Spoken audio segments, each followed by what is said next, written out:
సంగారెడ్డి శాసనసభ్యులు గౌరవనీయులు జగ్గారెడ్డి గారు సంగారెడ్డిలో మెడికల్ కాలేజీ కావాలన్నారు అధ్యక్ష నేను సంగారెడ్డి ఒక చోటనే కాదు ఒక 5-6 చోట్ల మెడికల్ కాలేజీ మీకు తప్పకుండా శాంక్షన్ చేస్తామని చెప్పాను. Yes we stand by it. ఎందుకంటే అధ్యక్ష తెలంగాణలో కొత్త జిల్లాలు ఏర్పాటు చేసుకున్నాం అధ్యక్ష. మొన్న కూడా నేను 2 ప్రకటించినాను. ములుగు, నారాయణపేట ఆ జిల్లాలు కూడా ఏర్పాటు చేయబోతా ఉన్నాం. కొన్ని మండలాలు చేయబోతా ఉన్నాం. సో ఇప్పుడు మెడికల్ కాలేజీ ఇంచుమించుగా ప్రతి జిల్లా కేంద్రంలో ఒకటి రావాలి అధ్యక్ష. మనం కోరుకునేది గత టర్మ్లో 4 చోట్ల తెచ్చుకున్నాం. సూర్యాపేట, నల్లగొండ, మహబూబ్ నగర్, సిద్దిపేట మహబూబ్ నగర్లో క్లాసులు స్టార్ట్ అయినాయి.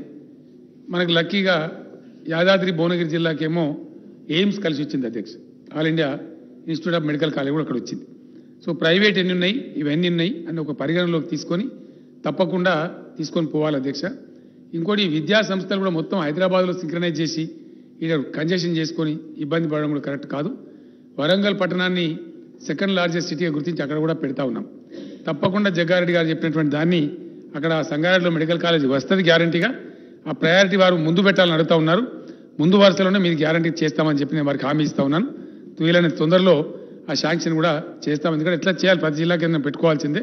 సంగారెడ్డి పాత జిల్లా కేంద్రం కాబట్టి 100% అక్కడ వీలైన తొందరలో చేస్తామని చెప్పి మనం చేస్తా ఉన్నాం అధ్యక్ష. వారికి ఇంటిమేషన్ కూడా ఇస్తామని తెలియజేస్తా ఉన్నాను. అదేవిధంగా మిత్రులు రాజాసింగ్ గారు కళ్యాణ లక్ష్మి చెక్స్ విషయంలో అడిగినారు. మీరు చెప్పే అనుభవం మాత్రం రాష్ట్రంలో ఎక్కడ లేదు.